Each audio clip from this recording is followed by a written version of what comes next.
अज्ञानतिमिरान्धस्य ज्ञानञ्जनशलाकया चक्षुरुन्मिलितं येन तस्मै श्रीगुरुवे नमः। श्री चैतन्य चरितामृत अंतलीला चैप्टर 10 प्रयास संख्या 55। तो आपने सुना किस प्रकार से नवद्वीप और उसके आसपास के जो भी जहाँ जहाँ भक्त रहते थे, बंगाल में या कहीं भी, वो लोग वार्षिक यात्रा के लिए निकले और चैतन्य महाप्रभु से मिले और अब अपने अपने ठैयों में जहाँ वो हर साल रुकते थे वहाँ पर जाके रुक गए। गोविंद ठाई राघव झाली समर्पिला, भोजन गृहेरा कोणे झाली गोविंद राखिला। राघव पंडित ने खाद्य सामग्री के थैले गोविंद को सौंप दिए, जिसने उन्हें भोजन कक्ष के एक कोने में रख दिया। Govind is a personal servant. हम कई बार सुन चुके हैं भगवान चैतन्य महाप्रभु के, उनका यही काम था चैतन्य महाप्रभु की देख रेख करना, क्योंकि चैतन्य महाप्रभु कई बार भाव में समुद्र में कूद जाते थे, कई बार कुछ और चीज़ें कर लेते थे, तो बड़े चिंतित रहते थे वैष्णव उनके लिए, तो इसलिए निरंतर गोविंद उनकी सेवा में लगे रहते थे। तो गोविंद को राघव पंडित ने अपनी सारी झाली, जो भी उन्होंने थैले और थैले के अंदर थैले वो सब बनाए थे, वो दे दिया और गोविंद ने उन्हें कक्ष के कोने में रख दिया। हम जानते हैं चैतन्य महाप्रभु गंभीरा, जो उस घर के अंदर, काशी मिश्र के घर के अंदर वहाँ रहते थे। पूर्ववत सरेर झाली आजाड़ करिया, द्रव्य भरी बारे राखे अन्य गृह लैया। गोविंद ने पिछले वर्ष के थैलों को ठीक से खाली किया और उन्हें अन्य कमरे में दूसरी वस्तुओं के भरे जाने के लिए रख दिया। तो थैले, जो खाली थैले हुए, उनको में और चीज़ें डाली जाएंगी। तो बड़ा ही इससे पता चलता है कि गोविंद जो है बहुत ही मीनियल सर्विस करते थे, छोटी छोटी सर्विसेज। ये जिक्र भी अदरवाइज क्यों आया है चैतन्य चरितामृत में, ठीक है। जैसे हम अक्सर चर्चा करते हैं कि प्रेम का मतलब होता है कि कई बार लोग पूछते हैं कि क्या करें, भक्तों की क्या सेवा करें। हाँ, आप बताइए, कोई इसमें कोई स्टैंडर्ड थोड़ी है कि भक्तों की क्या सेवा करें। ज़रूरत को पूरा करना सेवा कहलाता है वास्तव में। परेशानी को दूर करना सेवा कहलाता है। अब इसके लिए तो चिंतन करना पड़ता है, राइट, चिंतन करना पड़ता है।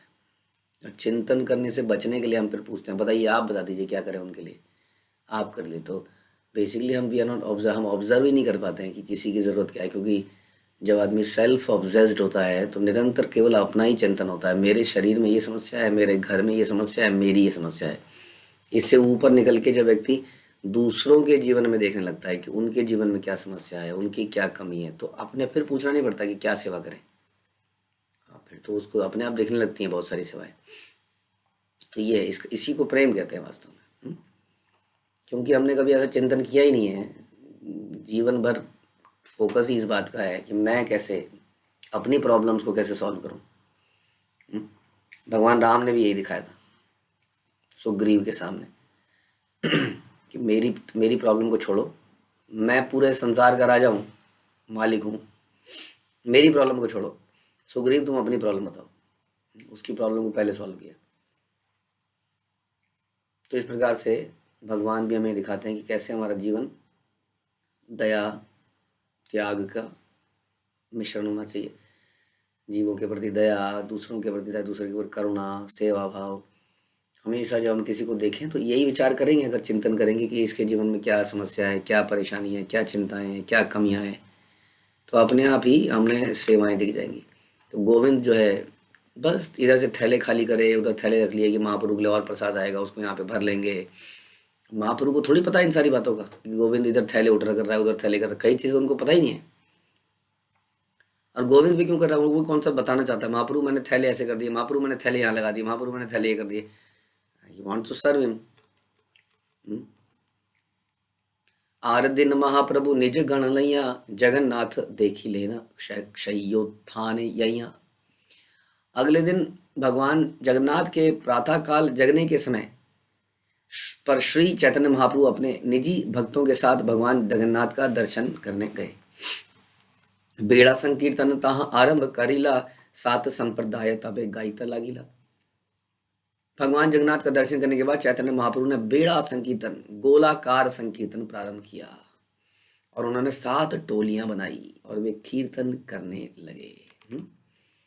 तो गोल गोल गोलदारे में, जैसे कि अब हम देखते हैं इस्कॉन के अंदर अक्सर लोग ऐसा कीर्तन करते हैं, तो ऐसे गोल गोल 7 टोलियां बनाई और कीर्तन होने लगा।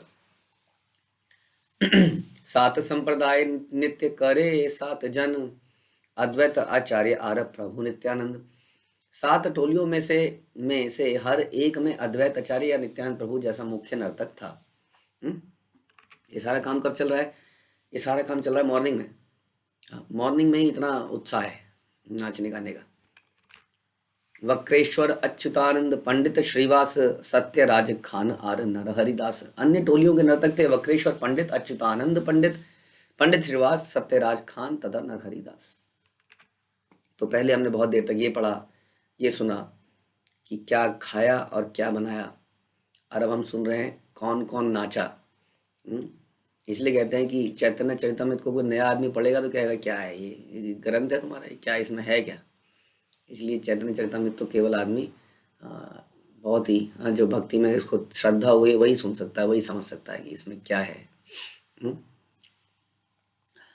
तो जैसा हमने सुना था कि कृष्णदास कविराज जीवन के अंत में एक ऐसा व्यक्ति इसको लिख रहा है जो कि टोटली वैरागी है, तो वही लिख रहे हैं कि कौन कौन नाचे। जैसा हम चर्चा कर रहे थे कि भक्ति बहुत सरल है, भक्तों के हृदय बड़े सरल होते हैं, यही उनका जीवन है, एक दूसरे को सुख प्रदान करना, सेवा करना, उसमें साथ बना, नाचना गाना।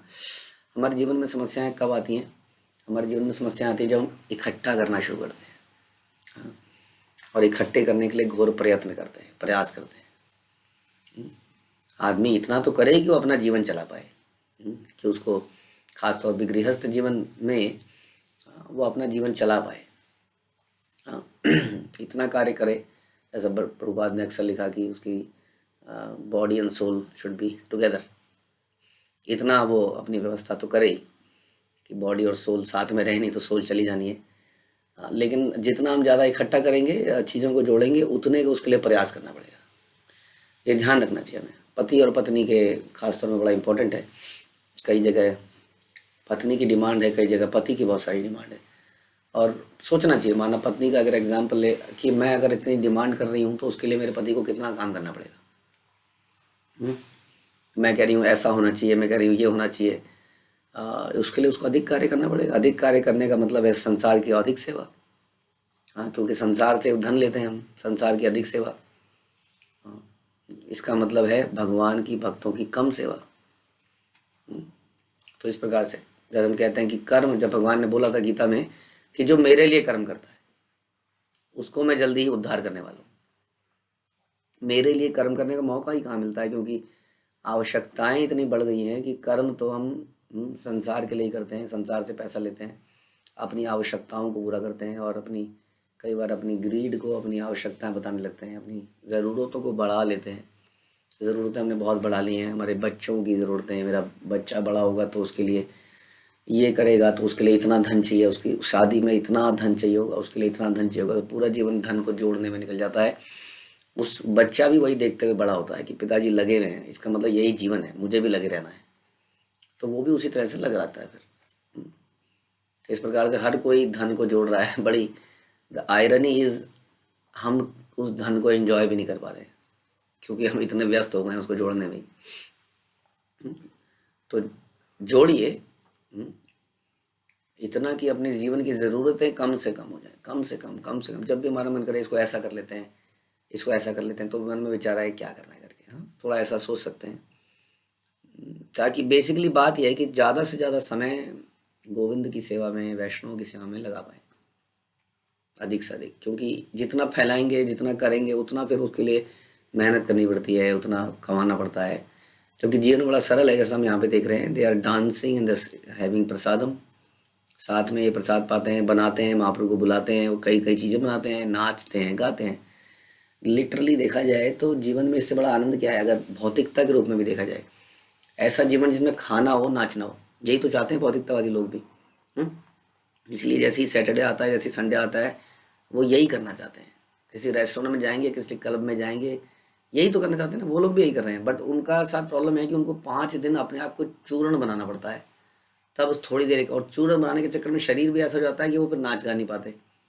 हाँ, और फिर उसमें भी जब नाच गा रहे हैं तो उसमें भी बहुत सारे इश्यूज हो जाते हैं, कौन सा स्टेटस है, यहाँ जा सकते हो यहाँ नहीं, नाचना भी फिर उनको स्टैंडर्ड की जगह पे है, सड़क पे नहीं नाच सकते वो लोग।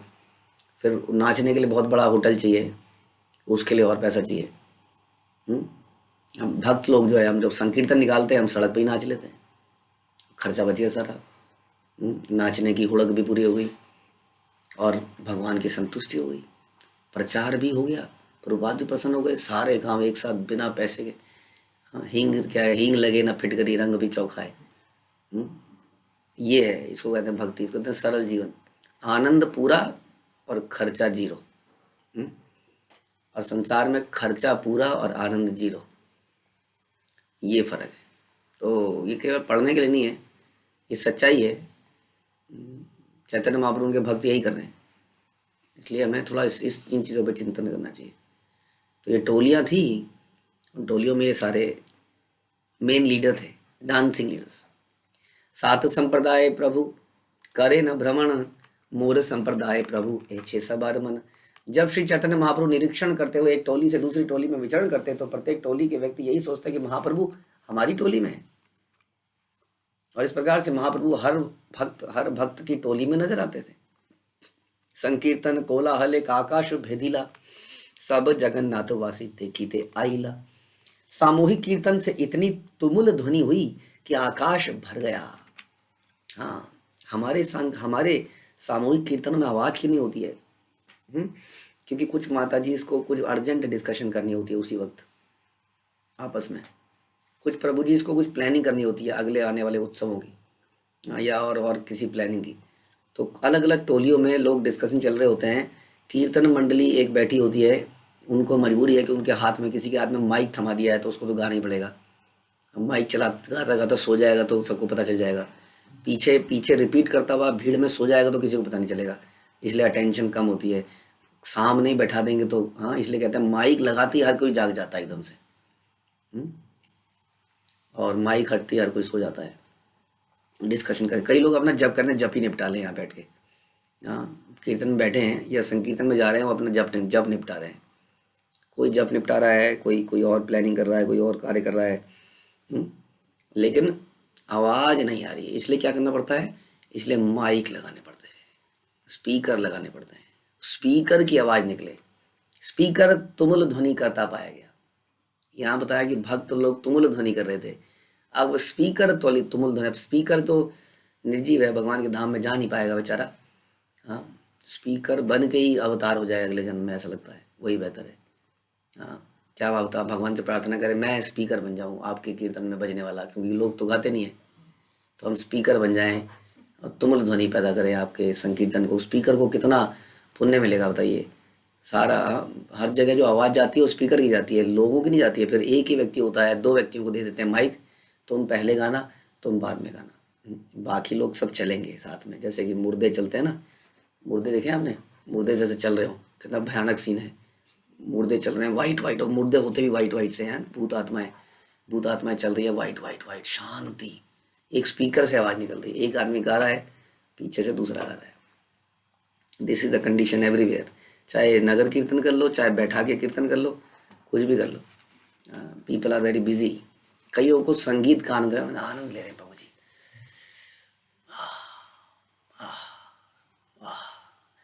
ये म्यूजिकल कॉन्सर्ट नहीं हो रहा है। ये कोई म्यूजिशियन का बॉलीवुड के कोई प्रोग्राम नहीं है जिसको आंखें बंद करके सुन रहे हैं आप। ये गाने के लिए, ये जिव्या, ये मुंह गाने के लिए, ताकि इसकी तुमुल ध्वनि पैदा हो, जो कि नहीं होती है। तो याद रखिए इसको। सामूहिक कीर्तन से इतनी तुमुल ध्वनि हुई कि उसने आकाश को भर दिया। भूल जाते हैं, आलस भी है, थोड़ा तकलीफ भी होती है गाने में, एनर्जी भी जाती है, आलस है, गाया नहीं जाता है प्रभु जी। बाथरूम में तो आप बहुत गाते थे फिल्मी गाने, यहाँ क्यों नहीं गाया जाता है? गा लीजिए, सब लोग गाएंगे तो कौन सा पता चल रहा है कि आप कैसे गा रहे हैं? हम्म? आवाज़ तो होगी कुछ। ये बड़ी कमाल की बात है कि संकीर्तन में जब पीछे से गाया जाता है तो बड़ा मधुर लगता है, और उसमें इतने सारे बेसुरे लोग गा रहे होते हैं लेकिन कुछ पता नहीं चलता। हाँ, तो उनका भी योगदान हो जाता है उसमें, बिल्कुल। वो बेसुरा, ऐसा भगवान का एक कृपा है ये, कि बेसुरा भी गा रहा है तो भी वो सामूहिक रूप से अच्छा ही लगता है। आप देखना कभी। हमने पहले ऐसा नियम बनाया था कि पीछे से, और अभी भी हमने कुछ किया हुआ है कि सेकंड फेज में कोई माइक में नहीं गाएगा। उसका कारण ये है कि जब सेकंड फेज में माइक में कोई गाता है, जैसे लीडर ने गाया, पीछे से किसी ने गाया, तो बाकी लोग बोलते हैं हो तो रहा है, ठीक है, बस अब क्यों गाना है।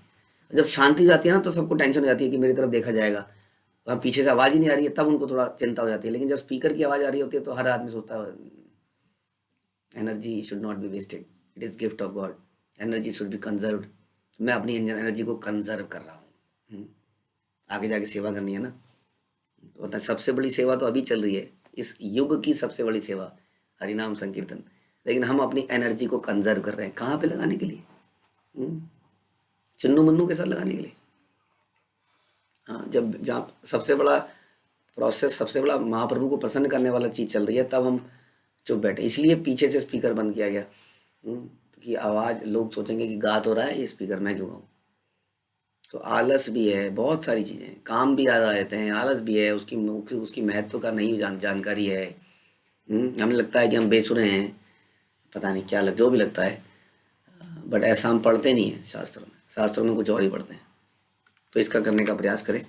सामूहिक कीर्तन से इतनी तुमुल ध्वनि हुई कि आकाश भर गया। जगन्नाथपुरी के सारे निवासी कीर्तन देखने के लिए आए। राजा आसी दूर देखे, निज गण लैया, राजपत्नी सब देखे, अट्टाली चढ़िया। राजा भी अपने निजी सहायकों समेत वहां आ गया और दूर से देखता रहा। सारी रानियों ने महल के अटारियों से देखा, महल के ऊपर खिड़कियों से देखा, मतलब नीचे संकीर्तन चल रहा है, राजा भी वहां पर आ गया। इतना अट्रैक्शन। कहीं पर आप प्रवचन करेंगे ना तो लोग आते नहीं है प्रवचन में। क्या करना है फालतू जी, हम तुम एक आत्मा हो, जीव ना मरता है ना पैदा होता है, सुन रहे हैं, बहुत सुना है, कोई नहीं आता है। लेकिन संकीर्तन करो तो बहुत लोग आएंगे। लेकिन क्या करें संकीर्तन में, कितना गला को फाड़ा जाए। जब साथ ही हाथ बढ़ाना, साथ ही रहे, कोई गा ही नहीं रहा है साथ में, तो गाने वाले का भी उत्साह थोड़ी देर में पस्त हो जाता है। तो इस प्रकार के यदि हम उत्साहित कीर्तन करेंगे तो बहुत लोग अट्रैक्ट होते हैं उससे। उत्साह को देखिए, हमने कितनी बार देखा है कि हमारे, एक बहुत पुरानी बात है कि हम आज से शायद 10 साल पहले हम लोग संकीर्तन कर रहे थे, मुझे आज भी याद है, चंडीगढ़ में सुखना लेके आ गए। तब बड़े गिने चुने लोग थे, कारना नहीं आता था, मृदंग बजाना आता नहीं था, वो मृदंग ढोल की ऐसे भी बजा रहे थे, किसी तरह से मृदंग बज रहा था, जो भी था चल रहा था। लेकिन भक्तों में इतना उत्साह था कि वहाँ पर इतने लोग आ गए, और पंजाबी लोग अपना भंगड़ा मतलब सरदार लोग, हाँ, चंडीगढ़ में वो नाचने लगे साथ में। केवल क्या था उसमें विशेषता, म्यूजिकल तो कुछ था नहीं उसमें बहुत अच्छा, लेकिन उत्साह इतना था भक्तों को देख, भक्तों में जैसा भी वो कर रहे थे, जैसे भी वो बजा रहे थे, उसी में इतने लोग आ गए। सो टेक्निकलिटी ऑफ जो कीर्तन है वो इतना इम्पोर्टेंट नहीं है जितना कि उसमें उत्साह इम्पोर्टेंट है। ये बड़ा इम्पोर्टेंट है, समझने की बात ये है कि उत्साहित भक्तों से दूसरे लोग उत्साहित हो जाते हैं और सोचते हैं कि यार ये कौन लोग हैं इस कलयुग में, जहाँ हर व्यक्ति मातम में है, ये नाच रहे हैं सड़कों पर, इतना टाइम कहाँ से आ रहा है इनके पास। वो सोच में पड़ जाते हैं। खिचड़ी बांट रहे हैं, बांट भी रहे हैं, नाच भी रहे हैं। तो इस प्रकार से ये बहुत बढ़िया प्रचार का साधन है। कीर्तन आटो पे पृथ्वी करे टलमल, हरि ध्वनि करे लोक कैला हैला कोलाहल। कीर्तन की तेज ध्वनि से समस्त जगत कांपने लगा। जब सबों ने हरिनाम का कीर्तन किया तो उससे तुमुल ध्वनि उत्पन्न हुई, सारा जगत कांपने लगा। कैसी आवाज हुई होगी। तो ये है बड़ा इंपॉर्टेंट। और आप देखेंगे कि अगर आप कहीं पर माइक सिस्टम लगा के तुमुल ध्वनि करेंगे तो कई लोगों का ऑब्जेक्शन हो जाता है। लेकिन अगर कुछ लोग गा रहे होते हैं इस तरह से, तो पता नहीं क्यों उस आवाज़ में ऐसा नहीं होता है कि किसी को उससे कानों में चुभने लगे, जो कि माइक चुभने लगता है या स्पीकर चुभने लगता है। हाँ, जो बड़ी बड़ी आजकल वो कई बार निकालते हैं ना सड़कों पे, वो बड़े बड़े ट्रक होते हैं, उसमें बड़े बड़े लगे होते हैं, ऐसा होता है कि दिल धड़ धड़ धड़ करने लगता है उनकी आवाज़ से, खिड़कियाँ हिलने लगती हैं, खन खन खन। लेकिन आदमियों की आवाज़ में ये नहीं होता है कभी। उसमें वो समाओ, जब सामूहिक कीर्तन आपने अभी कभी सुना हो, यदि आपका भाग्य रहा हो कुछ ऐसे उत्साहित लोगों के बीच में बैठने का जो सामूहिक कीर्तन करते हो, तो उसकी जो ध्वनि है वो अद्भुत होती है, जो कि स्पीकर की ध्वनि वैसा पैदा नहीं कर सकती वास्तव में। एई मत कत क्षण कराइल कीर्तन, आपने ना चीते तबे प्रभुर हैल मन। इस तरह महाप्रभु ने कुछ देर तक तो कीर्तन करवाया, किंतु तब उन्हें स्वयं नृत्य करने की इच्छा हुई। वो क्या करें, भगवान, भक्तों के अंदर गुण भगवान से तो आए। भगवान का हमेशा नाचने का मन होता है, ये बात बिल्कुल सच है। लोग सोचते हैं कि नटराज शिव जी हैं, वास्तव में नटराज कौन है? कृष्ण हैं। कृष्ण को ही तो, शिव जी का तो जनरली एक ही स्टाइल है नाचने का, भयंकर ही है वो तो। हाँ, उसमें तो सब हो जाता है काम। हाँ, भगवान सभी प्रकार का नृत्य कर सकते हैं। वो गोपियों के साथ जब नृत्य करते हैं, हाँ, तो कहते हैं कि ब्रह्मा जी की एक पूरी रात्रि में नृत्य चलता है। ब्रह्मा जी की रात्रि समझ सकते हैं आप? हाँ, ब्रह्मा जी के एक दिन में 1000 युग साइकिल चलते हैं, फिर 365, फिर 100। इतनी देर तक भगवान नृत्य करते हैं। बताइए उनसे बड़ा कौन नटराज होगा? ये है असली नटराज। हम्म, इसलिए हम देखते हैं एक इस्कॉन के विग्रह कैसे हैं, वो नाचते वही हैं बिल्कुल उसी स्टाइल में। तो इस प्रकार से भगवान ने उस अपना, उनकी भी इच्छा हुई नाचने की। सात दिके सात संप्रदाय गाए बजाए, मध्य महाप्रेमावेशे नाचे गौर राय। सातों टोलियों सात दिशा में कीर्तन करने लगी तथा मृदंग बजाने लगी, और श्री चैतन्य महाप्रभु बीचों बीच अत्याधिक प्रेमावेश में नृत्य करने लगे। उड़िया पद महाप्रभुर मने स्मृति हैला, स्वरूपेरा से ही पद गाइते आज्ञा दिला। श्री चैतन्य महाप्रभु को उड़िया भाषा की एक पंक्ति याद आ गई और उन्होंने इसे स्वरूप दामोदर को गाने का आदेश दिया। जगमोहन परिमुंडायाऊ, जगमोहन नामक नृत्य कीर्तन कक्ष में मेरा सिर जगन्नाथ के चरणों पर गिरे। यही पद नृत्य करे न परम आवेशे, सब लोक चौदी के प्रभुर प्रेम प्रेम जले भासे। केवल इस पंक्ति के कारण चैतन्य महाप्रभु बड़े प्रेमावेश में नृत्य कर रहे थे। यानी कि नृत्य के अंदर भाव का आवेश बड़ा जरूरी है। दैन्यता का, भाव का आवेश हर एक्टिविटी में होना चाहिए। यदि हम कीर्तन भी कर रहे हैं, यदि हम नृत्य कर रहे हैं, तो यही ध्यान में आना चाहिए, क्या चैतन्य महाप्रभु ध्यान में, मेरा सर जगन्नाथ जी के चरण पर पड़े। तो नृत्य करते हुए भी again technicality of dance is not very important, कि आप कितने स्टाइल से ऐसे कर रहे हो, कितने स्टाइल से ऐसे। माइकल जैक्सन बनने की जरूरत नहीं है यहाँ पर। हाँ, कि आपका सर इधर जा रहा है और कंधे इधर जा रहे हैं और बड़ा स्टाइल में कुछ चल रहा है, यो हो रहा है, that is not important. Important क्या है कि नृत्य करते हुए हम ये ध्यान में रखें, कई चीज़ें ध्यान में रख सकते हैं कि हमारे नृत्य को देखने के लिए लोग आ रहे हैं और लोगों को भक्त बनाने का यही मौका है, इसलिए हम नृत्य बड़े उत्साहित होकर करें। हम नृत्य करें क्योंकि हमारे गुरु और परंपरा जब इसको देखे कि भक्त नृत्य करें, उनको बड़ा आनंद मिले। भगवान हमें देख रहे हैं नृत्य करते हुए, उनको लगे कि मैं उन्हीं के लिए नाच रहा हूँ। ऐसे भाव उस वक्त हम पैदा करें। हाँ, वही कीर्तन करते हुए पैदा करें कि भगवान इससे प्रसन्न हो, वैष्णवों को आनंद मिले, जो नए लोग बैठे हैं उनको उत्साह मिले भक्ति करने का। तो ये पर्पस है। मैं टेक्निकलिटी इज नॉट इम्पॉर्टेंट कि कितना बढ़िया आप अलाप रहे हो, क्योंकि यदि कृष्ण प्रसन्न हो सकते हैं तो वो दूसरों के हृदय में परिवर्तन ला सकते हैं। ये सबसे मुख्य बात है। नहीं तो जितने भी बहुत बढ़िया गाने वाले हैं वो अच्छे प्रचारक बन जाते हैं संसार में।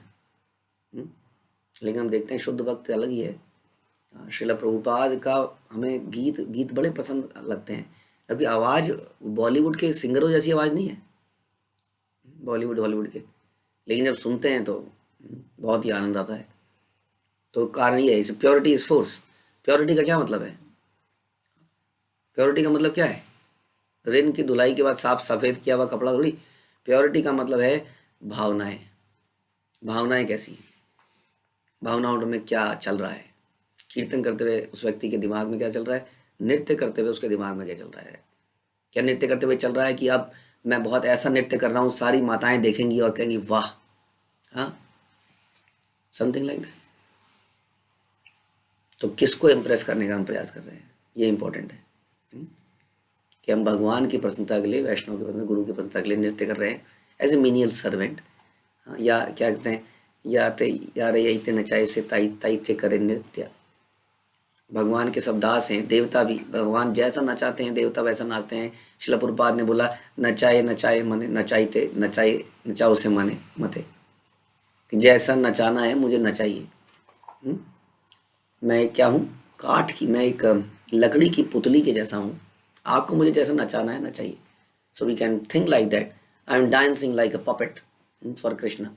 एक छोटा बच्चा नाचता है, उसके अंदर शर्म नहीं होती है, बड़ों के अंदर शर्म आती है। नाचते हुए फिर ये ध्यान रखें, हम कृष्ण के लिए, भगवान के लिए नाच रहे हैं। ऐसा भाव चैतन्य महाप्रभु यहाँ सोच रहे हैं कि जगन्नाथ के पैरों पे मेरा सर पड़े, और ये सोच सोच के वो नाचे जा रहे हैं।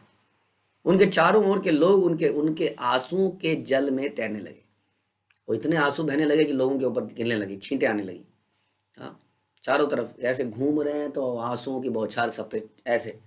हाँ, जैसे कि भगवान का अर्घ हम सबके ऊपर डालते हैं ना, ऐसे ऐसे करके महाप्रभु के आंसू उड़ रहे हैं हवा में। हम्म? बोल बोल बले न प्रभु श्री बाहु तुलिया, हरि ध्वनि करे लोक आनंदे बसिया। दिव्य आनंद में तैरते हुए महाप्रभु ने अपने दोनों बाहें उठाते हुए कहा, कीर्तन करो कीर्तन करो। और दिव्य आनंद में तैरते हुए लोग हरिनाम का कीर्तन करके प्रत्युत्तर देने लगे। क्योंकि अच्छी बात ये थी कि महाप्रभु मुर्दाओं के बीच में प्रीचिंग नहीं कर रहे थे। बहुत बढ़िया बात थी। हाँ, मुर्दे लोग नहीं थे, मुर्दे लोगों के अंदर कुछ होता नहीं है। जैसे कोई बोला कीर्तन करो, मुँह छुपा ले, मुझे तो नहीं बोल देंगे, मुझे तो नहीं बुला लेंगे। तो ऐसा नहीं था वहाँ पर। जैसे ही उन्होंने ऐसा किया, सभी लोग एकदम से प्रत्युत्तर देने लगे। प्रभु पड़ी मूछाया श्वास न हियार, आचम बीते उठे प्रभु करिया हुंकार। महाप्रभु मूर्छित होकर भूमि पर गिर पड़े, उनकी श्वास भी नहीं चल रही थी, किंतु वे सहसा उच्च ध्वनि करते हुए उठ खड़े हुए। गिर गए, ऐसा लगा कहाँ गए महाप्रभु, क्या हो गया। उछाल मारी, नीचे गिरे धम, और समाप्त। लोग बोले क्या हो गए, हड्डी टूट गई, क्या हो गया, चले तो नहीं गए संसार हमें यहीं छोड़कर। और तभी अचानक से एकदम से खड़े हो गए फिर से ओंकार मार के। सघन पुलक ये न शिमु ले तरु, कभू प्रफुल्लित अंग कभू हया सरु। उनके शरीर के रोए खड़े हो गए, मानो शिमुल वृक्ष के कांटे हों। कांटे देखे हमने पेड़ में, शिमुल के नहीं देखे तो गुलाब के देखे होंगे, ऐसे ऐसे खड़े खड़े। बाल ऐसे हो गए, शरीर के अंदर बाल ऐसे खड़े हुए सारे। इतना रोमांच उनके अंदर पैदा हो रहा था। कभी उनका शरीर फूला हुआ दिखता, कभी बड़ा दुबला पतला सा दिखता। इस प्रकार से प्रति रोम कूप कूपे हया प्रस्वेद रक्तोदम दगम, जग जज गग परि मुमु गदगद वचन। उनके शरीर के प्रत्येक रोम कूप से पसीना आ रहा था, पसीना में तर और रक्त निकल रहा था। उनकी वाणी लड़खड़ा रही थी, वे पंक्ति का ठीक से उच्चारण भी नहीं कर पा रहे थे। वो जगन्नाथ के चरण में जो उन्होंने गीत गाया था अभी, वो नहीं बोल पा रहे थे, कहते जज गग परि मुमु ही उच्चारित कर पा रहे थे, बोल भी नहीं पा रहे थे। एक एक दंत ये न पृथक पृथक नड़े, एछे नड़े दंत ये न भूमे खसी पड़े। उनके सारे दांत हिलने लगे, cut cut cut cut cut cut cut cut. ठंड में लगता है ना, cut cut cut cut cut, मानो एक दूसरे से अलग हो। ऐसा लग रहा था कि मानो वो सब भूमि पर गिरी जाएंगे। अब इतनी जोर से कड़कड़ कड़कड़ हो रही है, अब टूट के गिरेंगे। क्षणे क्षणे बाळे प्रभुर आनंद आवेश, तृतीय प्रहर हिला नित्य नहे शेष। उनका दिव्य आनंद प्रति क्षण बढ़ता गया था, दोपहर के बाद भी उनका नृत्य समाप्त नहीं हुआ। ऐसे जो भाव हैं भगवान के अंदर ही आ सकते हैं, ये परम महाभाव कहलाते हैं। जीवात्मा के अंदर ऐसे भाव आना पॉसिबल नहीं है, लेकिन इसका कुछ अंश तो आता ही है। कुछ अंश तो आता ही है बिना दारू पिए। इसलिए कई बार ये मैं सुन के हैरान हो गया कि कई सामाजिक लोगों के अंदर ये ऐसा विचार है कि इस्कॉन के लोग नशा करके इतना हरि बोल करके उछलते हैं। ये सच बात है, मैंने सुना था पहली बार तो मैं भी हैरान हो गया कि इन्हें कुछ नशा करते हैं लोग। ऐसा पॉसिबल नहीं है, उनको लगता है ये पूरे इतना नगर कीर्तन करे, गाए जा रहे हैं, नाचे जा रहे हैं, कुछ नशा करके निकलते हैं फिर करते हैं। तो संसार में आनंद लेने के लिए कुछ करना पड़ता है ऐसा। इसलिए बहुत खर्चा करना पड़ता है, तब थोड़ी देर आदमी पागलों की तरह नाचता है। क्योंकि पता नहीं चलता ना उसको दुनिया क्या है। उसके पहले तो नहीं नहीं वो यहाँ से देख लेगा, नहीं वो यहाँ, बड़ी दिमाग में संकोच है, तो कर नहीं पाता है, उसको नशे से अपने आप को भुलाना पड़ता है, फिर वो नाचता है सड़कों पर। और भक्त वैसे ही नाच रहे होते हैं तो लोगों को डाउट होता है ये नशा करते हैं। इतना सरल जीवन है भक्तों का। जैसे हमने बताया, हींग लगे ना फिटकरी। तो ये आनंद जो है, ये आनंद प्राप्त किया जा सकता है, इसका कुछ अंश तो प्राप्त किया ही जा सकता है। ये तो महा आनंद है, महाभाव है, लेकिन इसका कुछ अंश तो है ही, भक्त देखते ही हैं। तो जो उनका दिव्य आनंद था वो प्रतिक्षण बढ़ता ही चला गया, और पूरा दिन दोपहर हो गई और नृत्य समाप्ति नहीं हुआ। सवेरे गए थे ना ये लोग दर्शन करने, सवेरे से लेके अब दोपहर हो गई है और इनका नृत्य ही समाप्त नहीं हो रहा है, भूख प्यास समाप्त हो चुकी है। सच पूछें तो आदमी आनंद में जब होता है तो भूख प्यास भूल जाता है, जब बड़ा दुखी होता है ना तो खाना याद आता है, क्योंकि खाने से थोड़ी देर में उसका डिप्रेशन दूर होता है कि नहीं। अब ये बताते हैं साइंस हमारी आज के डेट में कि ओबेसिटी क्यों होती है लोगों को आजकल, मोटापा क्यों है, क्योंकि जितनी देर वो खाता पीता है उतनी देर वो टेंशन रिलीज कर पाता है, जो भी लार बनती है उससे या जो भी है ना, तो इसलिए वो खाता चला जाता है। फिर उसका मन करता है, जब दिमाग बैठा रहता है तो उसको सोचता है, कुछ विचार आता है, फिर वो खोलता है फ्रिज को, फिर खोलता है कुछ खा लेता है, कुछ चिप्स खा लेता है, कुछ खा, तो खाता रहता है टेंशन रिलीज करने के लिए। लेकिन जब व्यक्ति आनंद में होता है तो उसे फिर खाने पीने का इतना कुछ सुध नहीं रहती, आनंद में मजा आ रहा है। इस प्रकार से भक्ति करने से मोटापा भी दूर किया जा सकता है, और हमेशा आनंद में रहा जा सकता है। बताइए कितने फायदे बता दिए बिना किसी लक्ष्मी के। फिर भी संसार में लोग बोलते हैं क्या कर रहे हो तुम लोग, क्यों बना रहे हो इतने मंदिर, कहाँ पैसा लगा रहे हो। तुम लोग लगाओ शराब खाने में, होटलों में, मॉलों में, हम लोग लगाएंगे एक ऐसे घर को बनाने में जो पूरे संसार को फ्री में ठीक करता जा रहा है, उसकी सारी बीमारियां, सारे टेंशन, सारे स्ट्रेस, और उसको दिव्य आनंद प्रदान कर रहा है। तो ऐसे ही कार्यों में योगदान दीजिए और आनंदित रहिए। हरे कृष्णा। श्रील प्रभुपाद की जय, श्री चैतन्य चरितामृत की जय, श्री कृष्णदास कविराज की जय।